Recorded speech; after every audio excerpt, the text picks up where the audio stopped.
Ini ada yang masuk dulu dari Pesulaping ya. Selamat malam untuk Pesulaping. Ingin bertanya katanya ke Pak Ustadz, bagaimana menurut sampean Pak Ustadz si pesulap merah katanya ilmu laduni itu cuman hipnotis aja. Ya, itu gini ya. Hipnotis tidak sama dengan ilmu laduni. Itu beda. Gitu. Kenapa beda? Beda kalau ilmu hipnotis, kalau yang tahu sejarah dari mana asal muasalnya itu hipnotis. Ya, kalau laduni ini dari Islam.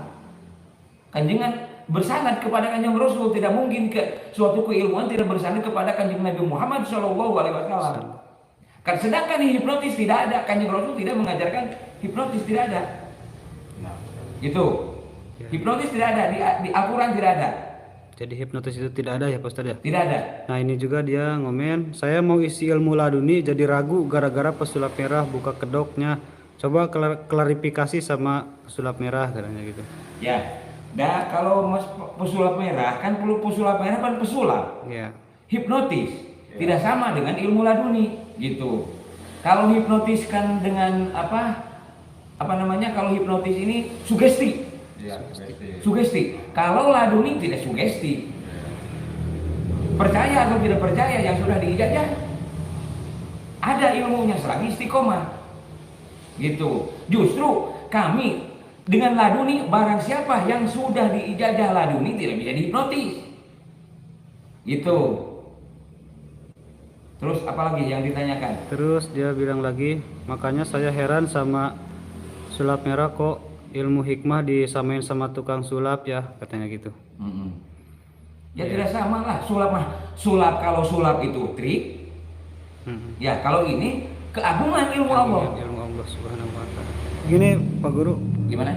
ada tadi kan ada Maftuhi bertanya, Maftuhi Anwar Al-Junaini, laduni itu Pak Ustadz bukan hanya untuk keilmuan berpikir saja, contoh asal gak tahu jadi tahu. Apakah benar gitu Pak Guru? Maksudnya ilmu pengetahuan mungkin gitu ya? Oh ya, itu ilmu pengetahuan ya. Kan laduni kan macam-macam. Ada laduni ilmu, ada laduni pengobatan, laduni bela diri. Ya, itu kami dari Al-Batin Awal ini laduni bela diri dan pengobatan. Gitu, kalau ada yang bisa hafal ngaji, itu ada. Bisa jadi penceramah, dai kayak gitu, itu ada. Tetapi bukan dari kami itu mah, itu lain dari Madura itu. Pesan kesannya untuk orang oknum yang mengatasnamakan ilmu laduni, gimana kesan pesannya untuk mereka yang oknum itu? Kalau pesan saya, stop menjual gelang-gelang mengatasnamakan laduni. Kalau mengatasnamakan yang lain boleh, terserah, tapi jangan mengatasnamakan laduni. Bisa mental lah, bisa kaku lah, bisa itu bohong itu. Nah, terus segeralah bertobat, jangan mengaku-ngaku laduni karena laduni ini tidak digituin, tidak diajarin begitu, tidak ada. Betul. Laduni dari mana, sanadnya kemana? Betul. Coba kalau orang yang berbuat itu bersanad kemana? Coba terus terang. Betul. Gitu. Seperti yang saya bilang, guys, yang membagi-bagi ilmu hitam, ilmu putih itu dukun sebenarnya. Nah, dukun itu sendiri. Iya, betul.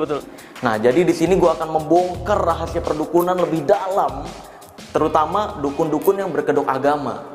Jadi langsung aja kita ke lokasinya. Kitab ini malah membahas ilmu kebal juga, Mas. Oh iya, Ya, tentang menarik ini. kerja sama jin tentang ilmu kebal gitu. Betul. Dalam Islam sebenarnya ilmu kebal ada nggak menurut? Nggak ada. Nggak ada kan? Nggak ada. Rasul bahkan berdarah ya Ustaz. Oh iya betul. Nah, kita Iya. lihat ya kalau misal waliullah mungkin aja dong sakti. Lah, siapa yang lebih wali daripada Umar, Iya. Utsman dan Ali bin Abi Thalib? Iya. Radhiyallahu anhum ajmain. Umar meninggalnya ditusuk. Ditusuk. Iya, betul. Bocor sampai beliau minum kurma. Ya, perasan kurma itu bocor lagi lewat lambung yang kena tusukan. Utsman ditebas pedang meninggal. Nah. Utsman bin Affan. Ali bin Abi Thalib dipukul dengan pedang, sahabat sama pedang ketika sedang sholat. Mereka semua waliullah dijamin surganya sama Allah Ta'ala.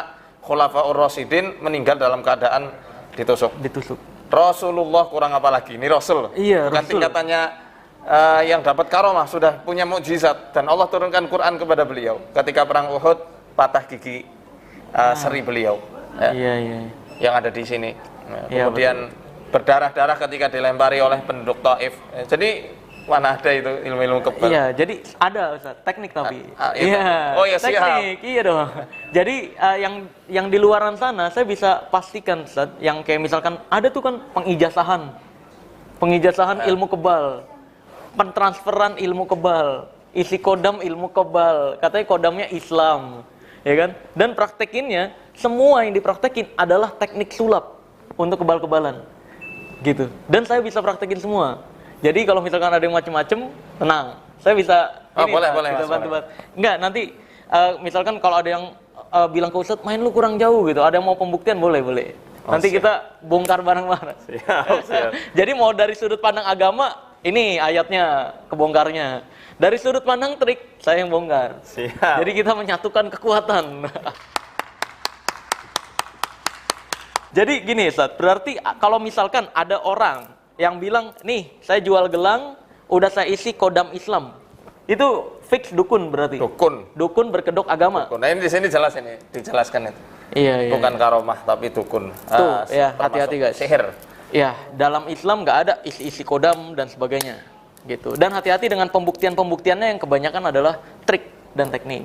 Lalu gini Ustadz, istilah-istilah kayak laduni, sebenarnya itu apa sih? Sering disalah artikan kan sama dukun-dukun ini nih. Itu kan sebenarnya dari ini ya, ilmu laduni itu diambil dari surat Al-Kahfi. Surat Al-Kahfi. Tentang Nabi Khidir dan pertemuan Nabi Khidir dan Nabi Musa alaihissalam. Ya. Ya, dipertemukan min ladunna ilma. Min ladunna sebenarnya kan dari sisi kami ilmu itu.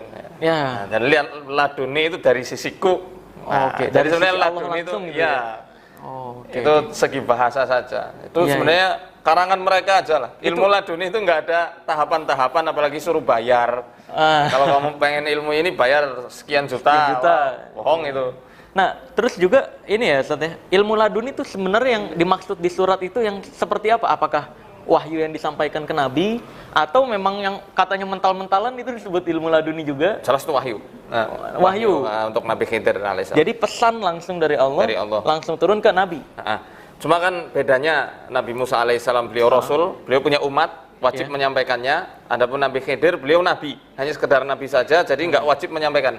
I see. Jadi wahyu yang diturunkan Allah itu ya ada hikmah-hikmah di balik itu semuanya. Seperti di dalam surat Kahfi beliau ngerusak kapal, Nabi Musa protes kan, kok kamu ngerusak kapal ini? Kan kasihan itu nelayan-nelayan miskin. Ternyata ada raja zalim di belakangnya yang mau ngambil kapal-kapal itu. Makanya dicacatin, nggak dirusak sepenuhnya. Jadi memang itu turun hanya ke Nabi ya, bukan hanya ke manusia biasa. Iya. Nabi, ke para waliullah. Adapun ke para wali pun ya itu nanti ada adabnya Mas. Orang dapat karomah itu enggak boleh disebar-sebarkan. Apalagi dibuat video, iya. gini-gini. Itu fix dukun guys. Diduitin lagi. Iya, apalagi diduitin tuh, bahaya banget. Nah, terus kalau karomah gitu. Kalau karomah, arti karomah sebenarnya itu apa? Karomah itu artinya kemuliaan. Kemuliaan. Allah turunkan itu hanya untuk para waliullah, kekasih-kekasihnya Allah. Kriterianya 2 dalam surat Yunus. Apa tuh? Ala inna awliya Allahi la khaufun alaihim wa lahum yahzanun. Alladzina amanu wa kanu yattaqun. Ketahuilah para waliullah itu enggak pernah takut dan enggak pernah sedih. Kriterianya apa? Mereka adalah orang-orang yang beriman. Tentu yang tauhidnya lurus ini. Enggak dicampur adukan dengan kesyirikan apapun. Wa kanu yattaqun. Mereka orang yang bertakwa. Arti dari ketakwaan kan mereka berarti betul-betul menjaga diri dari perkara-perkara yang Allah haramkan. Gimana mungkin dia jadi waliullah tapi maaf sama wanita yang non mahram dia pegang-pegang. Nah, nyedot-nyedot misalnya. Iya. Iya, enggak mungkin jadi waliullah. Iya. Jadi memang waliullah ini sangat mengikuti hadis dan Al-Qur'an ya, Ustaz ya. Dan ini tidak mungkin menyalahi ya. Iya. Sama seperti perkataan Imam Syafi'i, kalau kamu lihat ada laki-laki terbang di udara, berjalan di atas air, fala taghtarru bihi, jangan kamu mudah tertipu dengan kemampuannya sampai kamu melihat sikapnya pada Quran dan Sunnah. Dia benar-benar berpegang teguh atau enggak. Oke. Dan itu nggak bisa nggak bisa dipelajari ya. Nggak bisa diprediksi. Sama kayak Ashabul Kahfi. Orang yang tidur di gua selama 300 sekian tahun itu kan, mereka nggak sadar mereka dapat karomah. Oke. Tahu-tahu bangun udah 300 tahun lebih. Nah itu kan, jadi bukan, apalagi nggak bisa ditransfer ya. Kan bisa. Ada tuh ya, transfer karomah. Ini. Mending transfer pulsa. Nah itu. Sekarang bahas tentang hal goib nih, Ustaz, yaitu jin lebih tepatnya. Jin, Kan banyak di luar sana nih.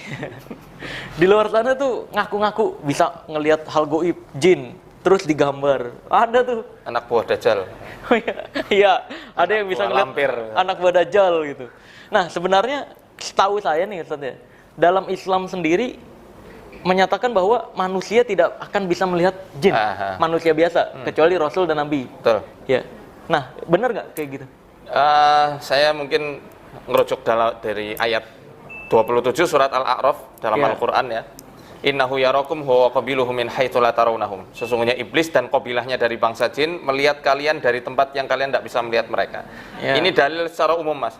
Tapi nanti ada pengkhususan lagi. Itu Allah yang bilang ya? Ya, itu Allah yang bilang dalam surat Al-A'raf di juz 8 ayat 27. Melihat jin ada beberapa kemungkinan. Yang pertama mungkin saat dia sudah bertasakul. Bertasakul itu menjelma. Menjelma. Dalam wujud yang padat, kayak fisik kita ini padat. Ya, dan harusnya gini ya, Ustaz, maaf dipotong. Kalau ketika dia menjelma, bukan hanya satu orang yang bisa ngelihat, dan semua orang bisa ngelihat dan bisa membunuh juga dong. Betul. Iya kan, karena dia masuk ke dunia kita. Ini seperti hadis riwayat Imam Muslim ketika ada pemuda Ansor yang ada di perang Khandaq, itu pulang karena baru menikah ya. Istrinya ada di luar, ternyata ada ular besar di dalam rumah. Dia tombak, terbunuh.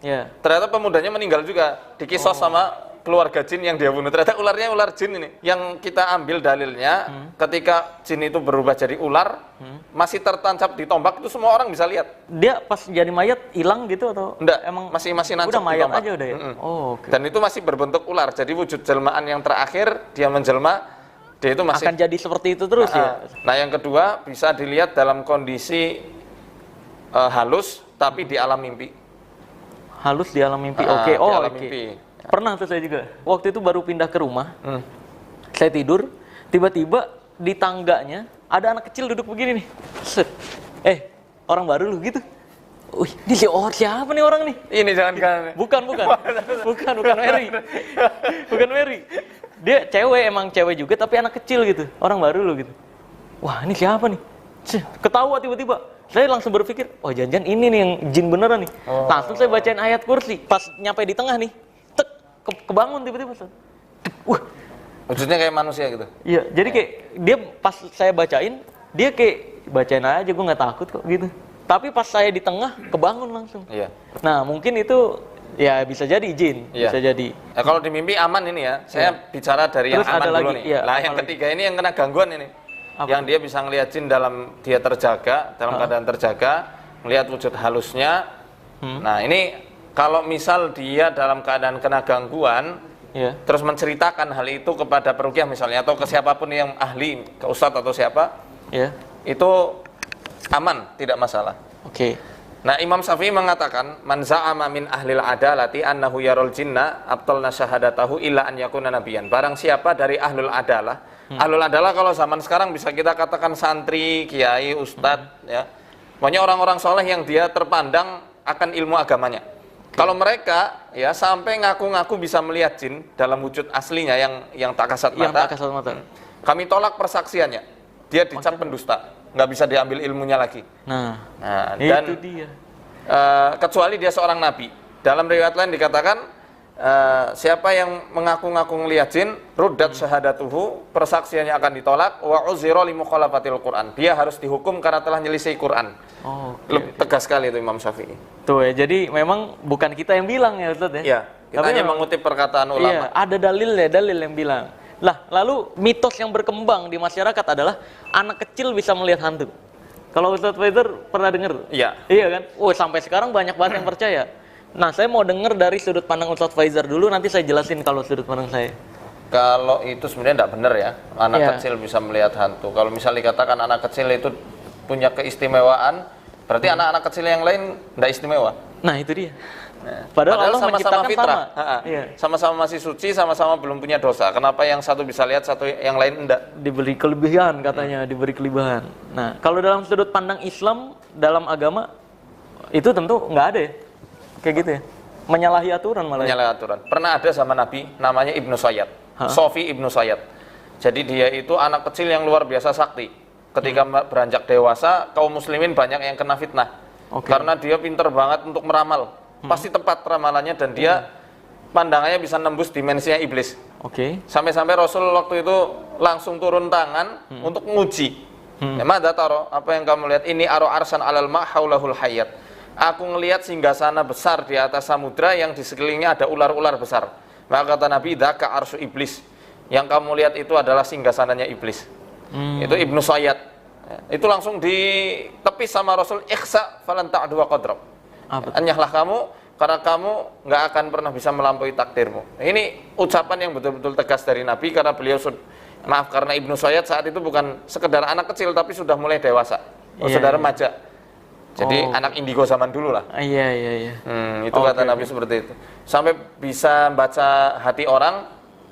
Nabi waktu itu menyembunyikan suatu ayat dalam surat Dukhan, fartaqib yauma ta'ti sama'u bidukhanin mubin, tapi dia hanya bisa membaca duh gitu.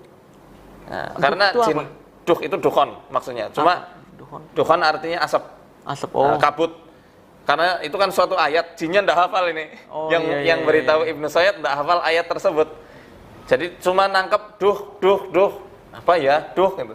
Iya. Akhirnya kata Nabi, dah kamu nggak bisa ini.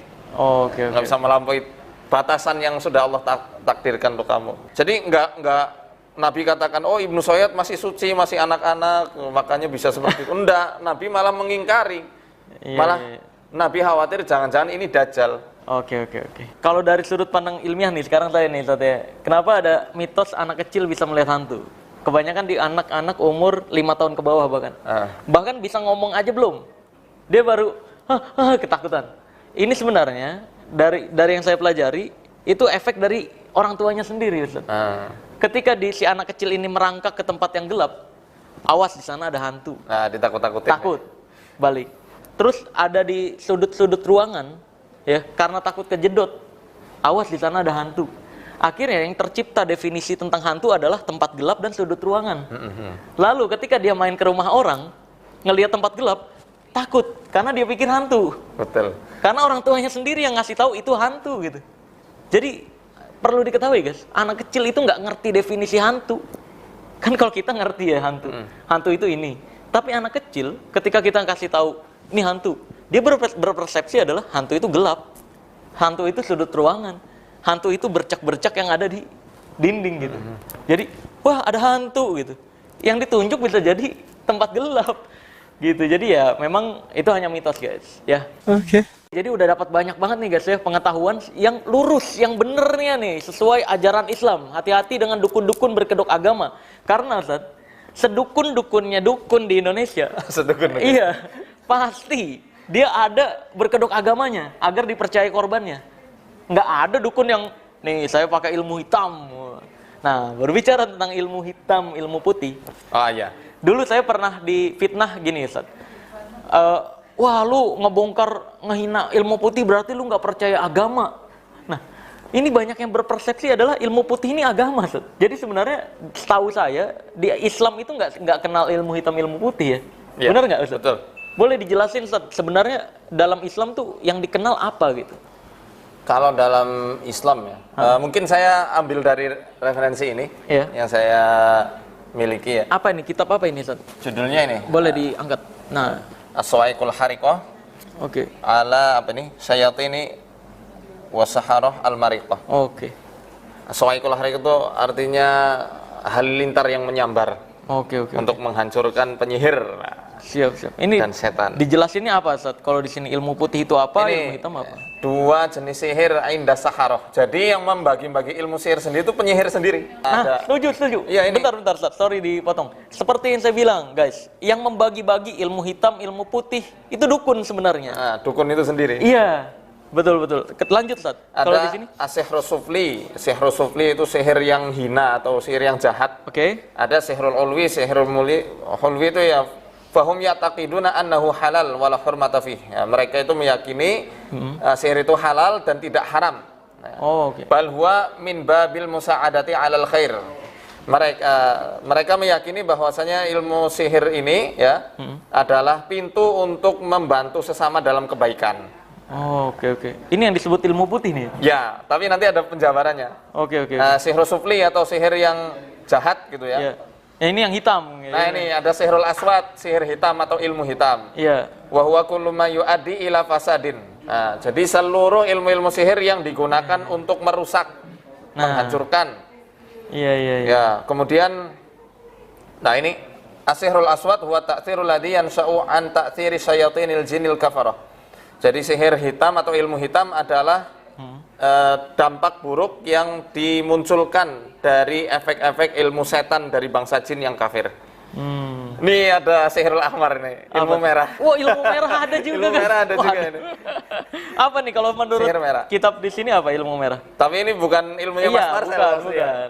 Karena ilmu merah di sini itu sebenarnya gini, Ustaz. Saya buat untuk bentuk ejekan bagi mereka-mereka yang mempercayai ilmu hitam, ilmu putih gitu. Jadi ya udah nih merah sekalian nih. Padahal sebenarnya gini, Ustaz. Itu juga nih.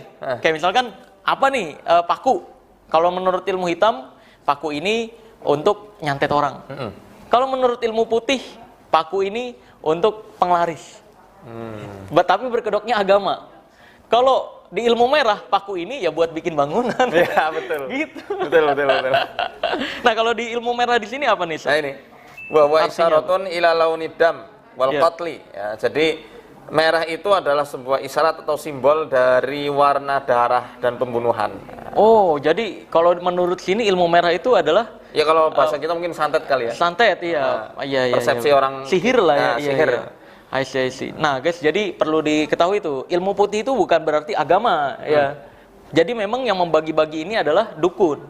Dukun sendiri ini ketika dia mengaku dukun, nggak mungkin ada yang percaya dong. Betul. Makanya dia mengaku baik, yaitu adalah ilmu putih. Kecuali dukun bayi dan dukun pengantin. Iya, itu pengobatan tradisional.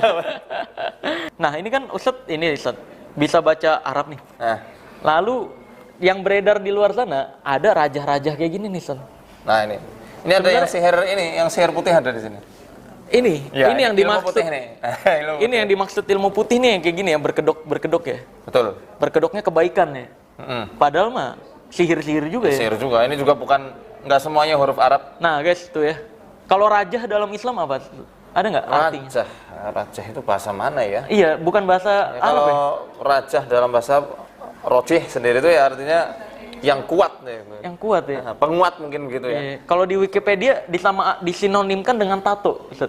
Nah, bisa jadi. Jadi raja itu kayak raja di kain, tato di kain, raja di badan, tato di badan.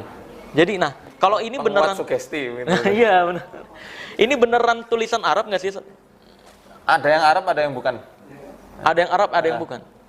Ini katanya nih ikat pinggang raja ini, tali raja tuh. Ya, ini Bilangnya buat kebal. Bukan ya ini? bukan. Ustaz ya? Boleh. Bukan. Jadi apa nih, Ustaz, kalau kayak gini? Ini bukan Arab Ini juga enggak. nih? Ada yang Arab juga. Ada yang Ini apa ini artinya Arab ada ini. nggak, Ustaz? Apa ya ini Nggak jelas ya? juga, ha. Nah, jadi memang nggak terbaca. ini kayak ngasal-ngasal doang ya, Ustaz ya? Mungkin nggak bisa ini hot mungkin yang nulis. Nggak pernah belajar imla. Iya. Jadi memang ini berkedok doang, guys. Jadi biar kelihatan seakan-akan ini ilmu agama, ilmu Islam. Padahal ini bukan Arab, cuma terlihat seperti Arab, nggak ada artinya. Dan ini bukan Arab ya, Ustaz ya? Itu Arab. Kalau ini Arab. Oh, ini Arab. jelas, Apa artinya? Boleh Sorry, diterangkan. Ini ayat kursi. Oh, ayat kursi. Sebentar. Campur aduk. Campur aduk soalnya. Ini bismillah yang jelas ini. Bismillah masya Allah la quwata illa billah. Hamim. Apa tuh hamim? Hamim itu huruf pembuka dalam Al-Qur'an. Pembukanya dari surat Ghafir sampai surat Al-Ahqaf itu. Apa itu artinya apa? Hamim wallahu alam itu majulahnya Oh. Allah tahu. Ya, kayak alif lam mim, Oke, alif lam mim shad, alif lam ra, kaf ha ya ain shad. Ini hamim. Kaf ha ya ain shad, ain sin qaf. Wah, ini ada simbol-simbol bintang-bintang kayak begini. Nah, ini ada tilasmun namanya. Apa tuh? Kalau tilasmun itu sebenarnya simbol-simbol ya, simbol-simbol ya kalau menurut guru saya tilasmun itu ya simbol-simbol sihir. Oh. Ini wafak namanya. Nah, wafak tuh apa, Ustaz? Yang dimaksud Wafak itu apa ya kalau bahasa kita itu? Portal goib lah atau apalah. Biar untuk kekuatan, kekebalan, Iya, untuk iya. pengasihan. Ini ada saya kitabnya. Aufak.